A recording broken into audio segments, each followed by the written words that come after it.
there's three types of queen cells, of course, but on the emergency queen cells, is it true that you can go in there and if you have a capped queen cell and then you have an uncapped queen cell, can you pinch that? Should you pinch the capped queen cell and let the uncapped survive? If you don't need that capped queen cell, yeah. If you dequeen a hive and you go into that hive 6 days after you dequeen it, or like late on the 5th day, early on the 6th day after you dequeen the hive, there will be some queen cells that are capped and some that are not capped. The ones that are not capped will be made from younger larvae, which means they will be better queens. And at that point, if you want to destroy the capped queen cells, that would be a reasonable thing to do. But not on the swarm or on a supersede cell, right? No, not on swarm or supersedure cells. That's a situation particular to emergency cells. Which, when you dequeen a hive and are cutting cells out, those are emergency cells. They're all looked at in the same way. But the emergency cells that are uncapped on the 6th day are going to make a better queen. So it's acceptable to keep those. Just because they've had more raw jelly. Yeah, and younger larvae. It's made from younger larvae, so there's less chance that they've been fed protein. And that's the big deal with the 3-day-old larva is, has it been fed protein or not, especially in an emergency cell, because that was not designated to be a queen to begin with.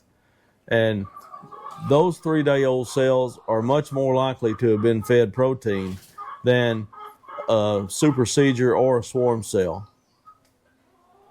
And those will almost never be fed protein. They're all made on purpose by the bees.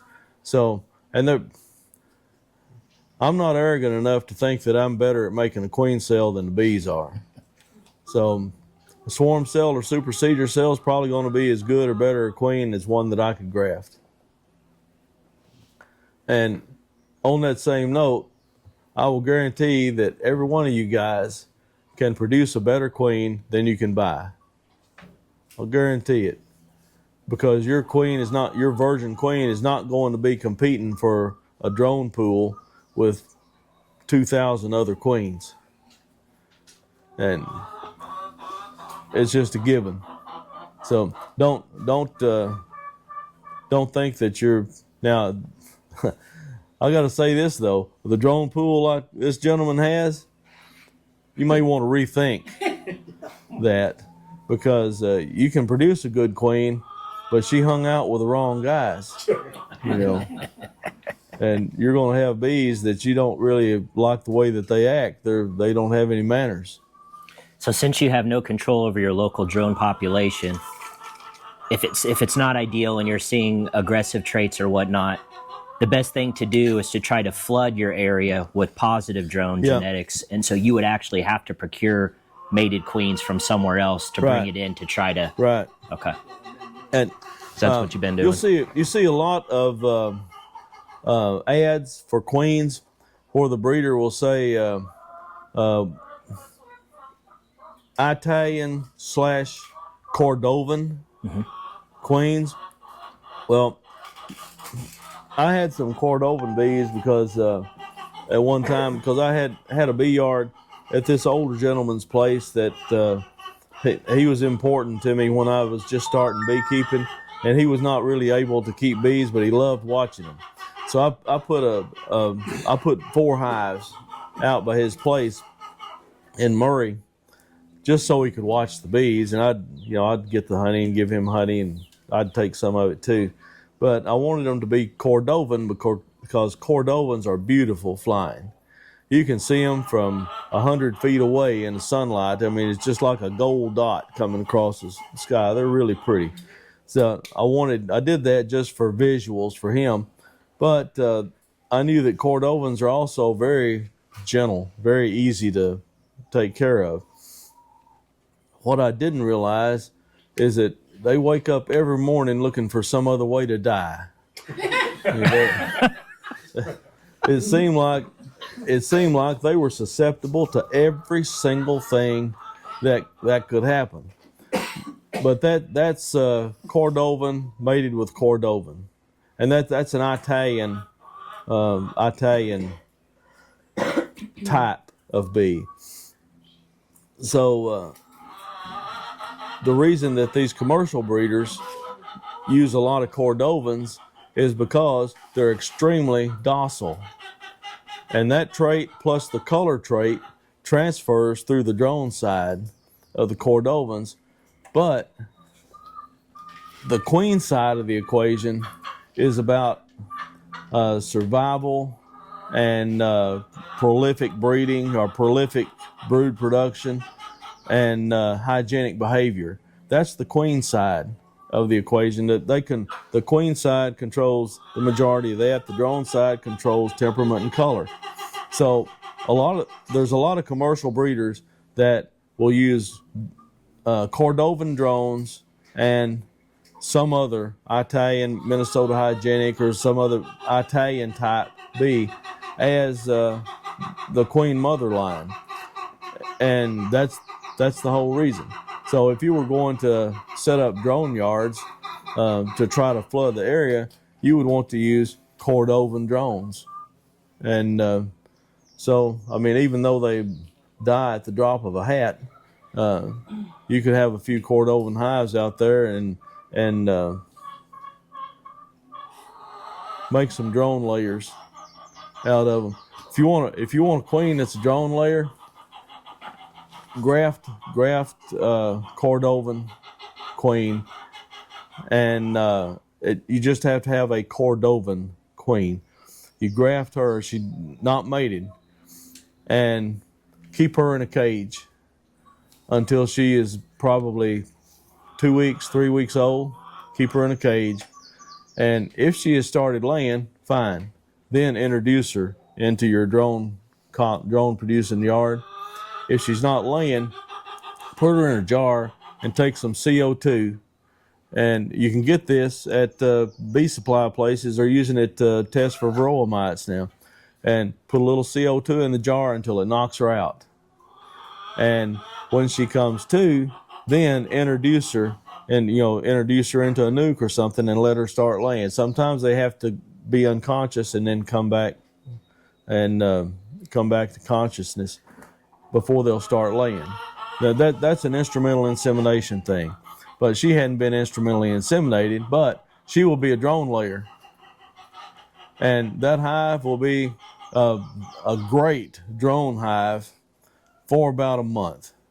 Then it'll die, but you've got a month of breeding there where you're flooding the drone pool with instead of having one frame of drone foundation where you get roughly 3,000 drones per frame, you'll have 6 or 8 frames where you're getting 25, 30,000 drones out of that conglomerate, and that's going to, that in itself, one hive will flood the drone pool.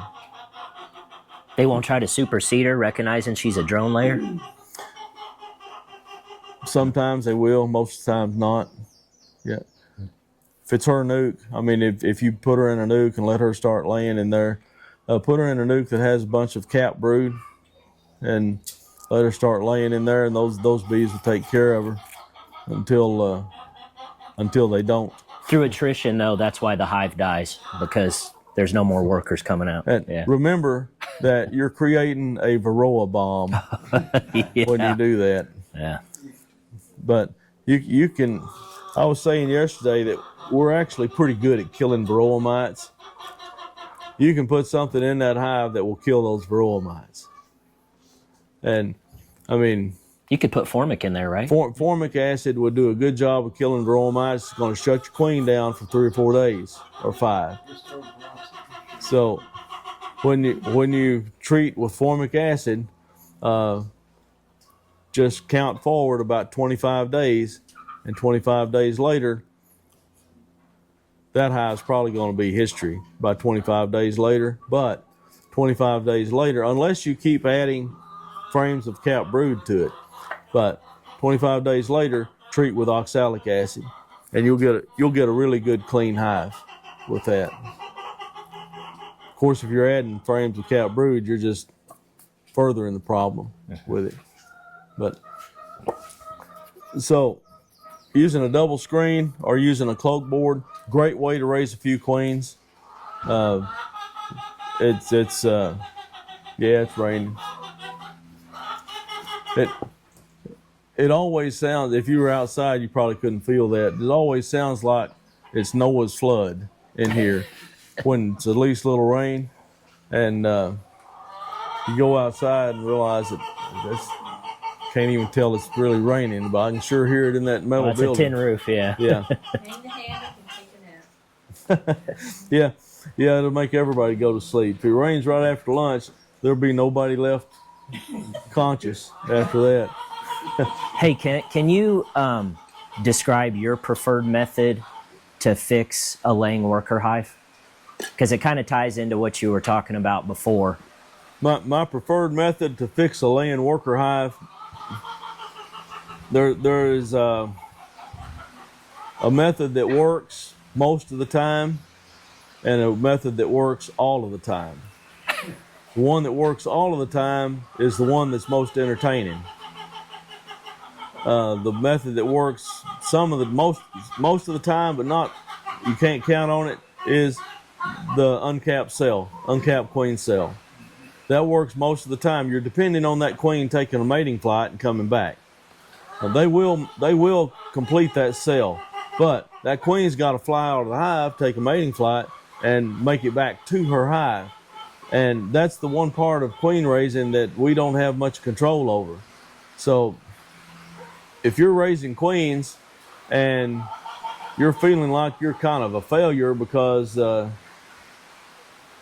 you're not getting but half your queens back to the hives, that's not your fault. That's just the luck of the draw. It was the day she took a mating flight, it was windy, or it was like this. Maybe this morning she flew out and flying back, a cloud has moved in. She's not coming back to her hive. So the queens are not agile flyers. So you're going to lose that queen. Year in, year out, I kind of keep track of this. About 3 out of 10 queens never return from a mating flight. Last year we had two different cycles that 100% came back. That's as unusual as none of them coming back. But that was great. Of course, I wasn't prepared for it because I didn't have enough material boxes ready to put them all in. But still, 100% came back 2 different times. The rest of the mating season, it was anywhere from 60 to 80% came back. And it's mostly about weather. Certain times of the year, it will be about birds, insect-eating birds, especially the further you get toward fall. Birds that feed on insects, those are the ones that migrate every year because in the winter, there's no insects. So they're feeding up, fattening up, getting ready to migrate. And it's kind of hazardous to be a queen flying around out there during September around here, especially October. Or dragonflies. Middle of the summer, dragonflies are really hard on queens. So there was one summer where I came out early one morning and looked out across that field back toward the pond, and you could just see these big dragonflies just hovering all out there. I thought, well, there goes the queen flights today. And you'll see them just sitting on hives, waiting on queens to come back. Now, we've got another predator on bees that's headed this way called a yellow-legged hornet. And Amanda Skidmore talks about that. And they're not just hard on queens, they're hard on all the bees. And they hover outside the hive. But I'm seeing, being about 80% hillbilly and the other 20% redneck, I'm seeing an opportunity here with these yellow-legged hornets. because everybody I've talked to and listened to about it say that they hover outside the hives waiting on bees to come out. And I'm thinking 22 with rat shot.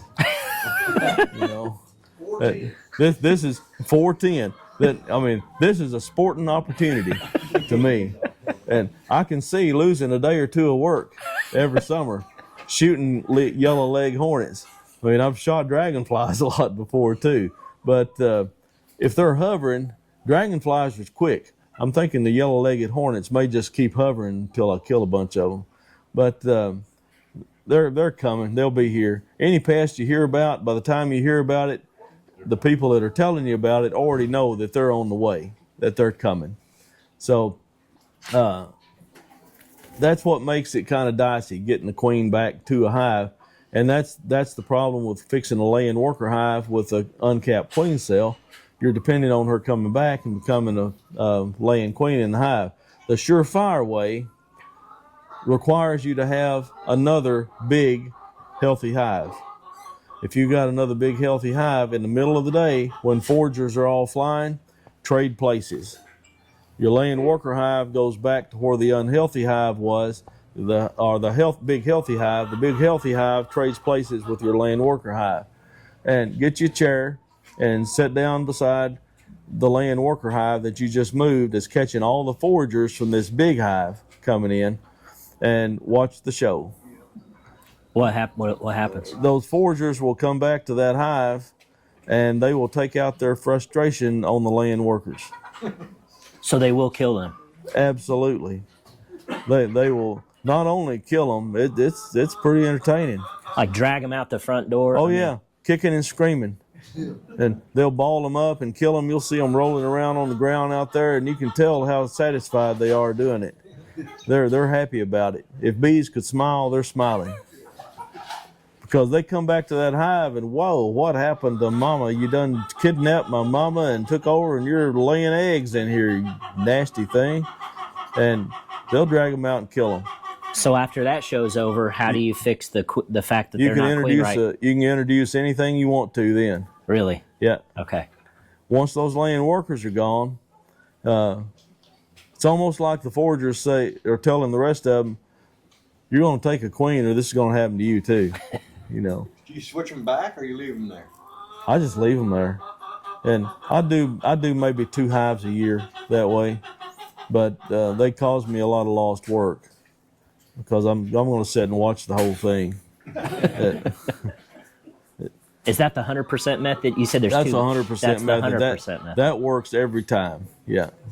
What about, I've seen several, and I've tried it myself, combining a laying worker hive with a queen right hive in the newspaper in between. It works. Okay. That works too. But we've almost always got queens, either virgins or mated or cells. We almost always got something to put in there.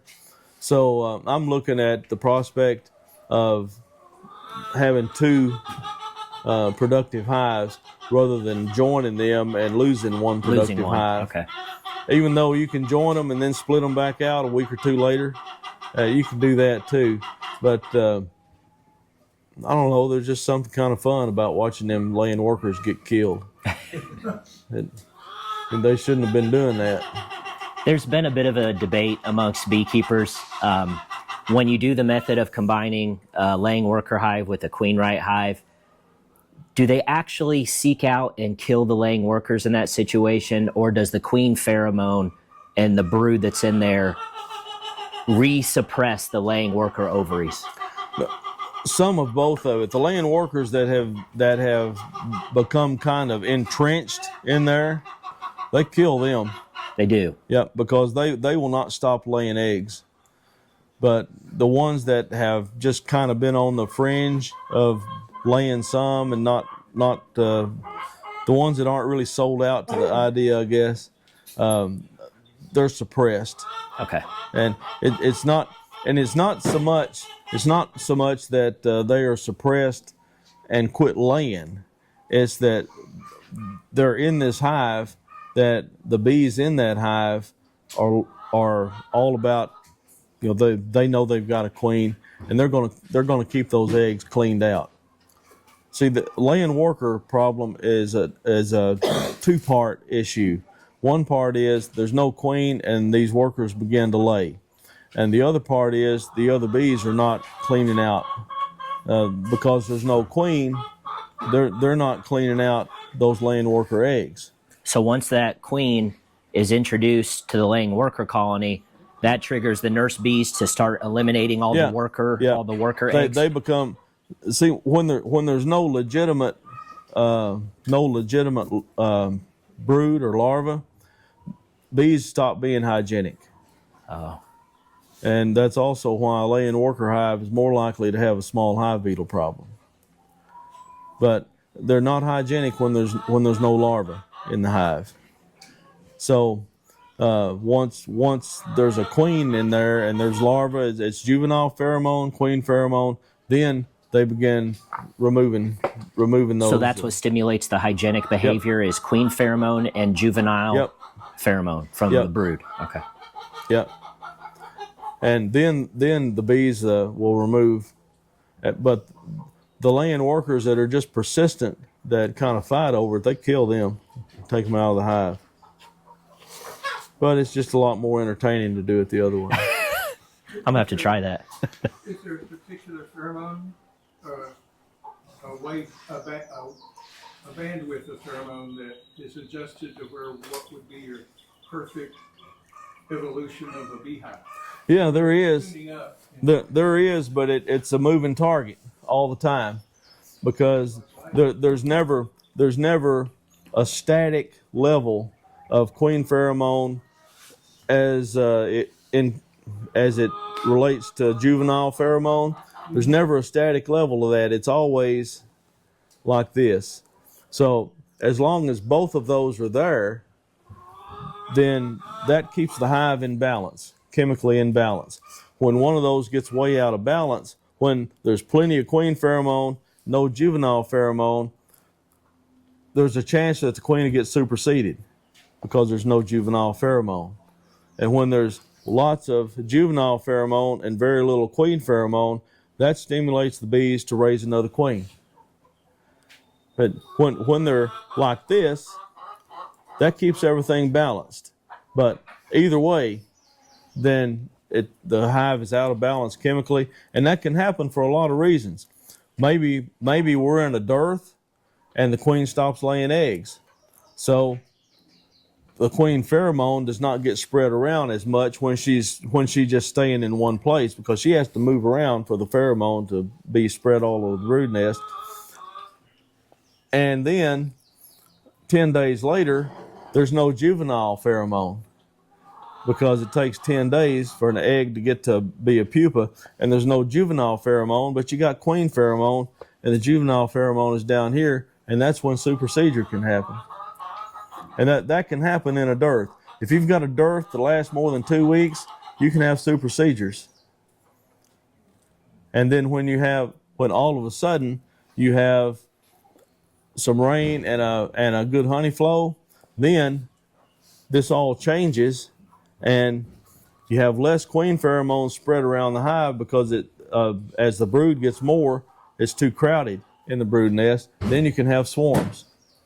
That's why you have swarms when we have big honey flow. When everything's blooming, you're likely to have swarms. When nothing's blooming, you're likely to have supersedures. So you read it visually, or are you able to detect it, I guess from your experience, just sort of the sequence of where you're going? You can guess at it. Reading it implies a degree of precision that I just don't have. There are people that probably could, but I'm not in that crowd. But you can guess at it because you can see gaps in brood production. You can see large larvae and eggs, and you know that there's 5 or 6 days or 8 that there was no brood production. So you know what's coming. Or you can see no eggs, no larva, but pupa, but you're seeing a live queen in there, and you can tell there's no juvenile pheromone in here, but there's queen pheromone in here. So you can kind of guess at what could be happening. But if you go ahead and just summarily remove the queen, you may be doing the wrong thing, because she might pick back up laying the next day. Who knows? Can you look at your retinue Yeah. and look at that, 45 seconds to a minute, and see that the bees are feeding her, bringing Yeah. her stuff, and know that the pheromones are still out there. Yeah. You know that the queen pheromone's getting spread around. Right. When you see the bees licking the abdomen of the queen and then sharing that with other bees, sometimes the bees will actually move out away from the queen and other bees will come in. Sometimes they'll just turn around and share it. The more crowded the brood nest gets, the more likely they are to just turn it around and share it with other bees. When the brood nest is not that crowded, then they're likely to disperse from the queen.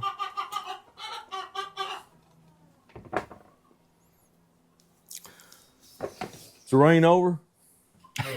For now. For now? Well, we got just about enough time before lunch to go set up a cell builder.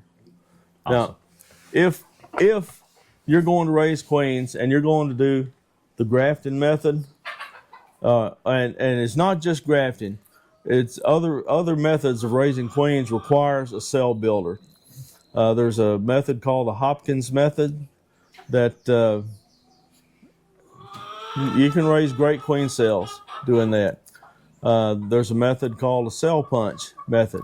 You can raise good queen cells doing that. If any of you have ever dabbled in queen rearing, there's these little kits that in the beginning they were called the Jenner system.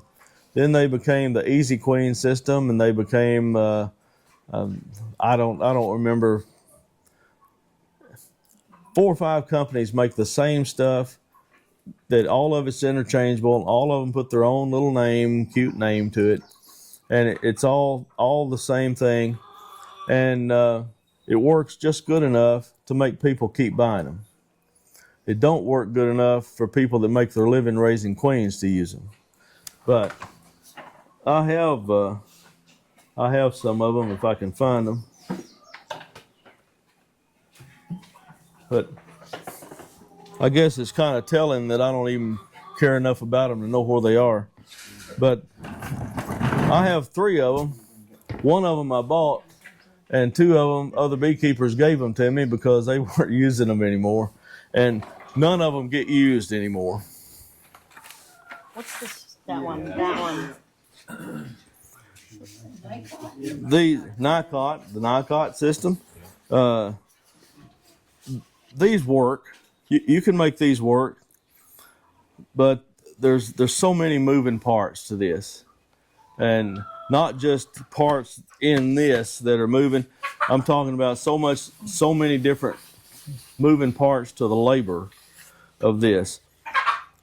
Number 1, you've got all these little cups that you put in here. Yeah, number 1, you got to get into the thing first. Believe me, if there's a chocolate bar in here, I'd be into this thing. That's funny. I agree. All these little cups. I was gonna say, just dump it so they go on the floor. Here's this is what the little cups look like, and you put all these little cups on these projections here. You're wanting the queen to lay eggs in all of those. You can have that. That's a souvenir. No, I'm not gonna do that. So this is a queen excluder here. Workers can get in here. The queen can't get out. And you take the queen. You have to have a cutout in a frame to use this. You take the queen, you put the queen in here, and you fasten her up. Put this in the cutout in the frame, and supposedly the bees will take care of that queen in there. She will lay these things full of eggs, And then you come back and you take these, and there's 3 other parts involved in this, and you put these on little button-like things that go on a frame that hangs right here. Still requires a cell builder. I have gotten queens. I have raised queens using one of these, but I figured that I would have had to sell those queens for about $2,000 a piece to have come out on it. I had one of these. I don't know which one. I got 3 of them. One of them was from a local beekeeper that he read just enough about these to think that he was going to retire on the money he made raising queens because it's going to be so easy. And we talked about it a little bit. I said, well, I got one I would have given you if you wanted it. No, I done got one on the way. It's being shipped. And he did everything right, except he missed one detail. And he called me a week later and he said, I can't get anything happening in this. I said, well, I've never got the queen to lay in it either. He said, well, I can't even get the queen to go in there. And I said, well, John, she ain't going to crawl in there by herself. You got to put the queen in there. He said, well, I don't know about catching her and putting her in there. I said, well, he said, I just opened that hole. I figured she'd go in there. No, she's not going to go in there. I told him, I said, if you did not want her in that thing at all, she'd find a way to get in there. That's right. But no, you got to put her in there. So a Jenner or Nicot or Easy Queen, whatever you want to call them, they will work. But there's a lot of trouble. They're a lot of trouble, yeah. And this is just so much easier. And that still requires a cell builder. If you use the cell punch method, it still requires a cell builder. So the reason I'm kind of harping on the cell builder thing is that that's where you will fail. I will almost guarantee that most, if not everybody here, will be able to pick up the mechanics involved in grafting within a few minutes. And you'll practice it a little bit and think, I can do this. You're right, you can. It don't take much to get proficient at grafting, but if you put a perfect graft in a mediocre cell builder, you're not going to get any cells. The cell builder is the more important part of the entire equation. If you have a good cell builder, you can be mediocre at grafting and still raise some queens, not the other way around. So setting up a cell builder, I like to use a queenless cell builder. The guy that does a big part of the work in Mississippi, he raises queens later in the summer here for himself, and he likes to use a queen right cell builder. Both ways work. It's just that I'm going to show you how I do things. If Lynn were to be here, he could show you how he does a queen right cell builder. I've used queen right cell builders before and been successful with it. It's just that I prefer a queenless cell builder.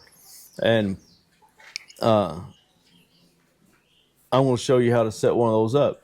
The conditions that you need for a cell builder to be successful: number 1, no queen in there.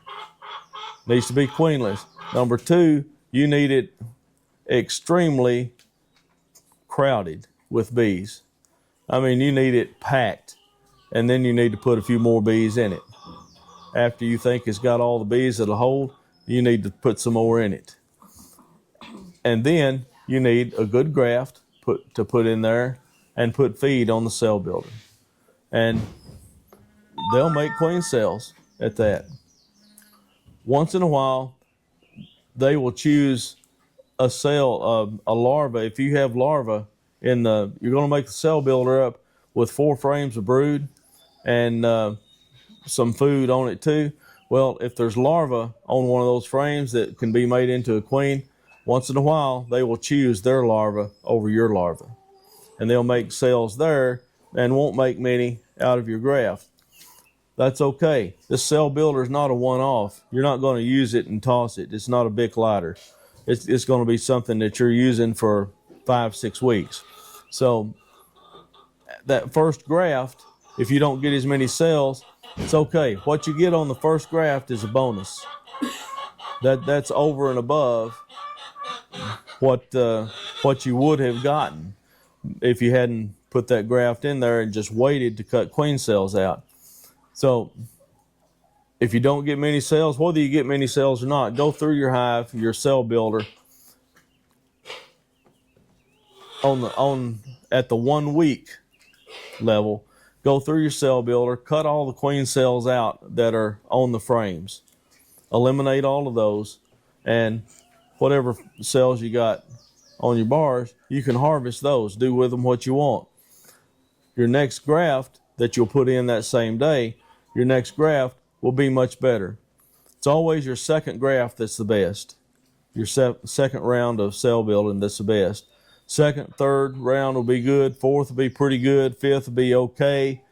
By the time you get to the 6th round, you'll be proud just to have any cells, because your bees are getting old.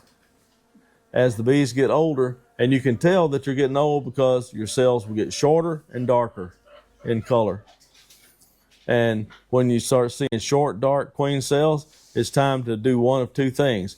Either break that cell builder down and use it for a couple of mating nukes and make you another cell builder and another hive, or steal some frames of capped brood and put in that cell builder. Swap some frames of capped brood for empty frames that you have in there, and that will keep your cell builder going. And that's kind of like my version of Lynn's Queenrite cell builder. His Queenrite cell builder, you're constantly swapping. Every graft, you swap bottom to top and catch the queen and put her back in the bottom with a queen excluder in between them. And that's kind of like the Nicot system. That's more moving parts that I want to deal with. He does, him and most commercial beekeepers, that's how they do it. That's great.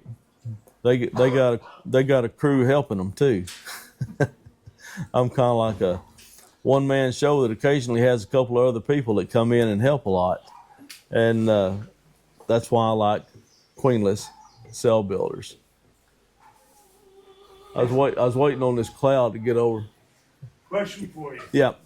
Okay, so we get the queen rearing done, we get our cells going, and you probably know where I'm going with this. What is it better to put in your hive, the cell or a virgin queen? It depends on the situation, but I prefer a virgin queen. I prefer.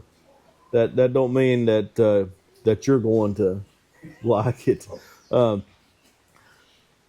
When I put a virgin queen in, if I'm putting a virgin queen in a full-size hive, I don't even look for the old queen. If it don't have a queen in it, that's fine. But still, I'll put the virgin queen in a honey super up at the top, where there's not a lot of bees up there that are going to challenge that virgin queen. So she's going to go down through the hive. Most of the time, she'll find the old queen and kill her. And it'll all be over with then. Except she's got to take a mating flight and come back. In mating nukes, when I put virgin queens in, they almost always fly that day and take a mating flight. So I'm more successful putting virgin queens in a mating nuke and letting them fly that day, because I'm not putting them in on a day like this. I'm not putting them in a rainstorm. I'm putting them in on a nice sunny day that the wind's not blowing a lot. So they're going to fly that day, and they're a higher percentage is going to come back. You don't make your hive queenless then before you put a virgin in it. No. And that's how we requeen most of our hives, is with virgin queens. We have about 440 hives here in West Kentucky that most of them we actually find the queen in them and make a nuke with her. and then requeen with either a virgin or a cell or a mated queen. Any or all will work. If you requeen with a cell, your percentage is going to be lower of getting a mated queen back to the hive. If you requeen with a virgin, it's going to be in the middle. It's going to be between using a cell and using a mated queen. If you requeen with a mated queen, that's almost 100%. We just don't lose any mated queens in requeening. Virgins, we're probably at about 90 to 95% returns on virgins. Cells, we're somewhere around 70% on returns. So you can see the differences there. But the sure thing is a mated queen.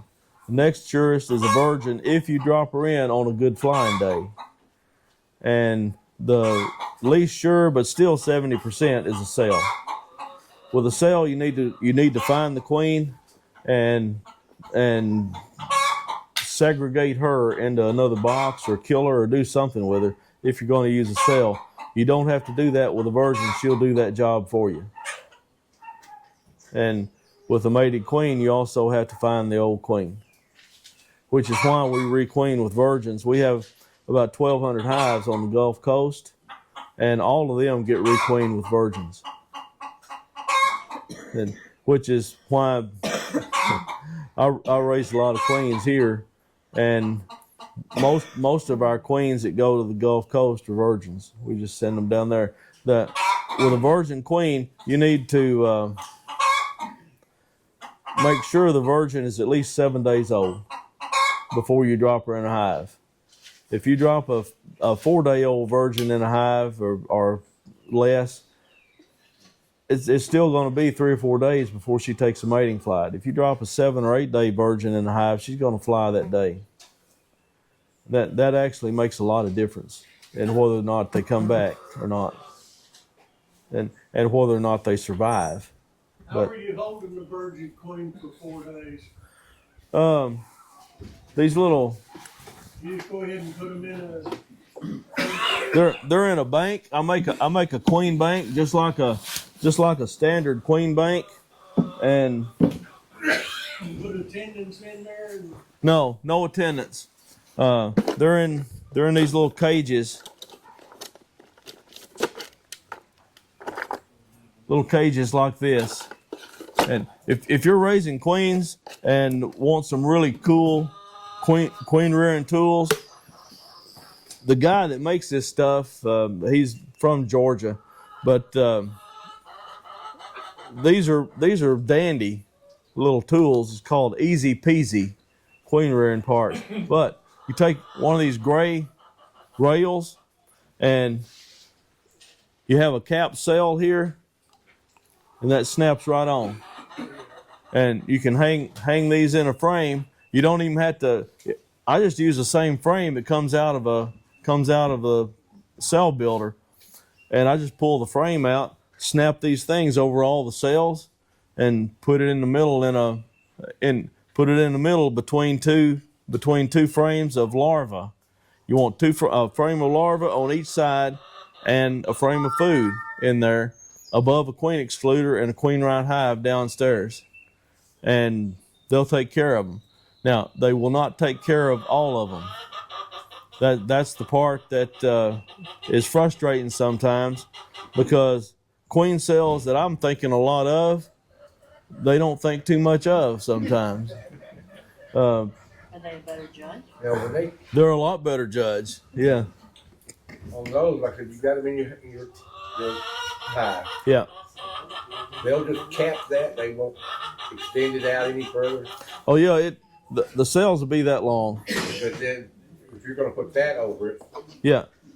This accommodates the entire cell. oh, okay. Yeah. All right, I didn't see it. Okay. Yeah. So at what point do you cover it? Once As soon as it's capped, and right or wrong, it's just easier for me to keep it straight in my head if I choose one day a week, and that's my queen day, and I do everything on a 7-day rotation, and I'm moving 7-day-old cells. well, maybe you're not supposed to, but I've done lots and lots of things that I'm not supposed to. And this one particular one will not get you put in jail.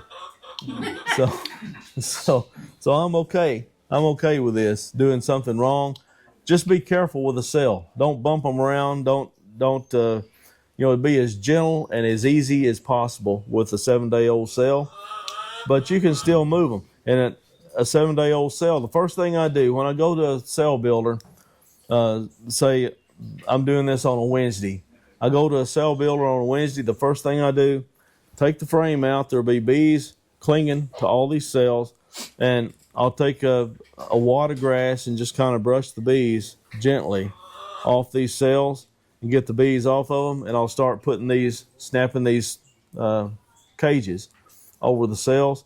When I get the bees all off of that frame, and I don't have to get them all off of it, I just don't want any bees in this thing. No attendance. No attendance, no. Attendant. On the cap, you put that on there. Yeah, and they're capped. On day 7, they're all capped. And so I'll put these on and go to the next bar and the next bar. And at the end, I'll just pull that entire frame out and I'll put it in a nuke box where the bees won't be causing any trouble or throwing a fit or anything. And I take that to my queen bank, my virgin bank. You take that without any bees in it or anything? Well, it can have bees on it, but I don't want them in here. Yeah. I mean, but you said you put that in your nuke box, so you just take that, put it in an empty nuke box? Yeah, it'll be in a frame like this. And that's the only thing you'll have in there. No, and in the nuke box it is, but it's just a travel box. Yeah. I'm just taking that from the cell builder, using it to take it from the cell builder to the virgin bank. And in the virgin bank, I'll put it in between 2 frames of larvae, and there'll be a queen right hive in the bottom with a queen excluder over it, and the bees will come up to take care of those larvae. And as these queen cells emerge, they'll take care of those virgins too. They can work through the little gaps. Yeah, they can, and they'll take care of the virgins too. And there is a but coming here. Oh yeah. But I know a fella that he was a preacher that I knew real well, and he taught these classes about all not just preaching stuff, but all kind of stuff. And he said, anytime that you hear or see a but in a sentence, just forget everything that was said before that, because it's going to change the direction of the entire sentence. And there is a but coming here. They will take care of the queens that emerge, the virgins that emerge here, but some of them, they will starve to death. So they don't like it. They don't like the pheromones. The bees can sense whether or not that queen is likely to become a good queen or not. As an egg or a larva? As a pupa. As a pupa. As a pupa, or especially as an adult. When these virgins emerge, they can tell whether or not that queen has the potential to become a good queen or not. Is it the pheromone glands, whether they're not fully developed, or? They can tell the only difference, the major difference between a queen that has a potential to become a high production queen and one that does not is the number of ovarioles that the queen has. Okay. The ovaries are going to produce a similar number of eggs. The ovipositor is going to be able to, the spermatheca is going to be able to supply the sperm, but the ovarioles are what gets the eggs from one point to another. And the queens that are properly fed, the proper material, they're the ones that have the most ovarioles. So there's a direct correlation with the feed, the royal jelly, and the ovarioles, correct? Right. If the diet is what creates the proper ovarioles. If they're fed a small amount of protein as a 3.5-day-old larva, they may not have as well developed ovarioles as... And their ovaries won't be quite as developed either. Okay. But and the bees can sense that. in those adult virgins. They can sense that whether or not they have the potential to become a good queen or not, and they will starve them to death. So it's a good bug. It's a natural cull, is what it is, and it makes me mad because I'm looking at a queen there that looks to me like she is a really nice queen, but the bees No better. and I think that's what bothers me the most Bees are is smarter than you. that these bugs here, they're like telling me, no, you're wrong. You're wrong about this. We know, and you don't. And I'm thinking, well, that's a pretty queen. We don't care. Well, if you like it, you feed it. That's right.